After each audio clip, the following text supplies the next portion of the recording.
और सत्ता प्रतिष्ठान की चुप्पी ये सत्ता संरक्षित अपराध को पुष्ट करता है। चुन चुन करके पिछड़ों को, दलितों को, अकन पिछड़ों को, कमजोर तबकों को निशाना बनाया जा रहा है। फिर के ही चाल चलनी शुरू कर दी है उन लोगों ने जो लोग समझते हैं कि गरीब, पिछड़ा, दलित, जो कमजोर तबका है, चाहे वो किसी जाति का है, अगर वो कमजोर है तो उसकी मुलाजिम बन करके रहे, उसके सामने सर झुका करके रहे। पटना का पौष इलाका भी सुरक्षित नहीं रहा। पूरे बिहार चुन चुन करके नीतीश कुमार जी का मैं सम्मान करता हूं। समाजवादी आंदोलन से निकले हुए नेता है, भारतीय जनता पार्टी ने उन्हें घेर रखा है। 4 व्यक्ति, कौन किरदार है जो भाजपा की भाषा बोल रहा है, धमकी दे रहा है? ललन सिंह की भाषा, धमकी की भाषा अपने कार्यकर्ताओं के बीच में खुल करके आता है। कहते हैं प्रधानमंत्री की सभा में अगर भीड़ नहीं जुटी तो टिकट भूल जाइए। लोकतंत्र चलता है जन विश्वास से, लोकतंत्र धमकी से नहीं चलता। बिहार के शासन को कुंडली मार करके 4 व्यक्ति, ललन सिंह, संजय झा, डीके बॉस, विजय सिंह और विजय चौधरी, ये कौन लोग? इनके अंदर पिछड़ों का, दलितों का, रुआसे का, दर्द का अनुभूति नहीं होता। कोई अनुभूति इनके अंदर नहीं है, कोई ममत्व का भाव नहीं है कि बिहार का कोना कोना आंसुओं में डूबा हुआ है। माता और बहनी की मांग की सुंदर पोछी जा रही है बिहार के अंदर में। हालात इस कदर बिगड़ गया है कि जब सुबह कोई निकलता है, शाम को सकुशल वापस नहीं लौटता, मन में एक संशय और अंदेशा रहता है कि मेरा परिजन वापस लौटेगा कि नहीं लौटेगा।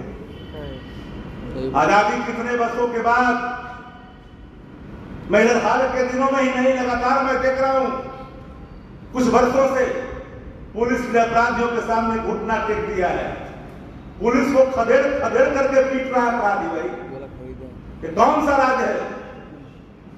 इस गुंडा राज के नायक की पड़ताल करना चाहिए। नीतीश कुमार की अवस्था, थका हुआ अवस्था, कानूनचित लाभ लोग लेकर के जनता दलियों के अस्तित्व को समाप्त कर दिया लोगों ने। अब जनता दलियों, जनता का दमन अगर उत्पीड़न अगर कहा था प्रधानमंत्री जी ने, तो आज ये बात सिद्ध हो चुकी है कि जनता का दमन और उत्पीड़न, जनता दलियों, जे से जनता, दस से दमन, यू से उत्पीड़न आज बिहार में हर इलाकों में देखा जा रहा है। आप जब कानून बदलिएगा, अपराधियों को छुड़ाने के लिए सजा याफ्ता व्यक्ति को आप छुड़वाने के लिए नियमों में तब्दील कर करके वापस लाइएगा, उसी दिन से बिहार की तस्वीरें बदलना शुरू हो गया है। अपराधी को आप अलग अलग खंड सह देखते हैं।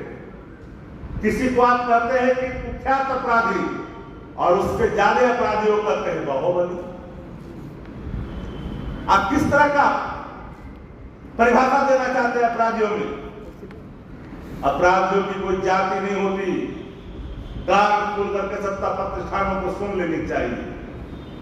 अपराधी अपराधी है, वो किसी धर्म का हो, किसी जाति का हो, किसी मजहब का हो, उसको उस नजरिए से देखी जानी चाहिए, एक मुजरिम के नजरिए से देखना चाहिए।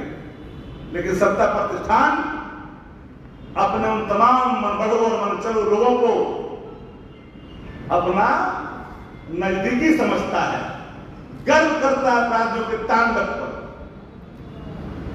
मैं तो अनुरोध करना चाहूंगा, अगर कोई राज दूसरा होता, दूसरे दल का राज होता, न जाने आज कौन सा रिटर्न की बात तो करते, कौन सा रिटर्न की बात करते, कौन सी चीजें चलती। मैं धन्यवाद देता हूं मीडिया साथियों को, इन खबरों को प्राथमिकता दे रहे हैं कि आज बिहार, क्योंकि आज इनकी बारी है, कल उनकी बारी होगी। हर व्यक्ति, हर सेक्टर अगर चुप रहेगा इस आपराधिक घटना पर, तांडव पर, गुंडा राज्य के टेलर देख करके अगर चुप्पी साफ करके रखेगा, तो अगर हर व्यक्ति हर कोना अगर चुप रहेगा, तो आने वाले कल के कोने पर उठने वाले सवाल पर फिर उसी चुप्पी का उल्लेख करना पड़ेगा। तो बिहार गुंडा राज में तब्दील हो चुका है। कोई व्यक्ति यह जंग के इस चोट पर यह नहीं कर सकता मैं घर से निकल रहा हूं तो मैं सकुशल वापस लौटूंगा कि नहीं लौटूंगा। ये हालात है। कोई पटना पौष इलाका, किसी जगह एक पत्रकार साथी है, वरिष्ठ पत्रकार है, चिड़ियाखाना के पास से मोबाइल छीन लिया गया, मोबाइल की गाड़ी वही लगी है, गले से चेन छीन लिया गया घूमने वाले। ये कौन सा जब पौष इलाका जहां पर सीएम रहते हो, राजभवन है, वहां पर जब हालत सुरक्षित नहीं है तो कल्पना करिए बिहार की हालत क्या है। इसलिए ऐसे सवालों पर चाहे किसी का शासन हो, राज में अगर अराजकता है, गुंडा राज है, तो सबको एकदम मजबूती के साथ इन सवालों पर खड़ा होना चाहिए।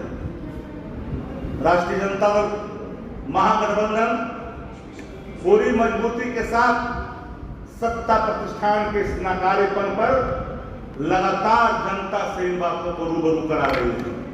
हमारे साथ कांग्रेस पार्टी के मीडिया के चेयरमैन और मुख्य प्रवक्ता राठौर साहब भी बैठे हैं। यह भी प्रतिदिन आपको रूबरू होते हैं, दिखाते हैं। लेकिन मेरा सीधा चार्ज है कि सत्ता प्रतिष्ठान के 4 किरदार जो भारतीय जनता पार्टी की भाषा बोल रहा है, फिर जिस व्यवस्था से आदरणीय लालू प्रसाद जी ने इस बिहार को निकाला था, जहां गरीब कमजोर तबका, पिछड़ा दलित दखन, पिछड़ा प्रगतिशील वर्ग के वो हास्य पर जो लोग थे, उनके अंदर उनके कर्तव्यों का बोध कराया और सम्मान जो उनके जीवन में लाया, लौटाया। और तथा कथित कुछ लोग जो खटिया और मचिया पर जिनको बैठे देखना पसंद नहीं करते थे, साहब साहब कराने की आदत थी, सर को झुकवाने की आदत थी, उससे बिहार को मुक्ति आदरणीय लालू प्रसाद जी ने दिलाया है। लेकिन देख रहा हूं कि हाल के दिनों में फिर टेढ़ी चाल चलना शुरू हुआ है। राजगीर में नाई परिवार के एक बेटा को इसलिए 5 गोलियां सीनों में दाग दी गई, उस शख्स ने शादी में काम करने से इनकार किया और वो भाजन का शिकार हुआ। रो रो करके उसके परिजनों का हाल बुरा है।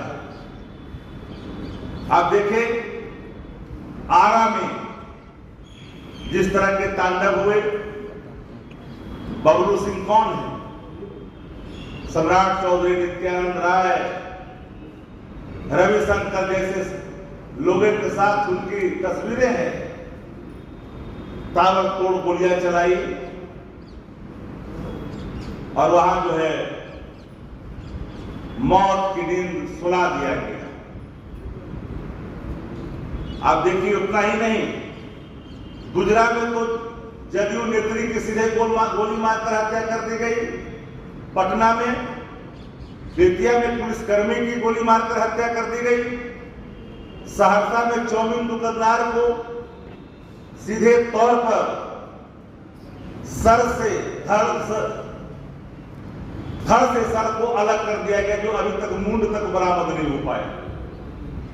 सिवान में दलित युवक को लटका करके सीधे मार करके लटका दिया, उसका भी अत्ता पत्ता नहीं है। अब सबसे महत्वपूर्ण विषय है कि राजू कुशवाहा जो सीतामढ़ी का, उनकी हत्या कर दी, प्रिंस सेठ की हत्या हुई सहरसा में, बेगूसराय में अजीत महतो की हत्या हुई, पटना एयरपोर्ट से बिल्डर का अपहरण, 50 लाख की फिरौती। आरा में तनिष्क शोरूम के तो जान ही रहे हैं, पहले घटना घटी थी। तो बदहाल जो व्यवस्था बिहार में, जो पूरी तरह से अराजकता का शिकार हो चुका है बिहार, गुंडा राज बिहार में कायम हो चुका है। ये गुंडा राज की तांडव का टेलर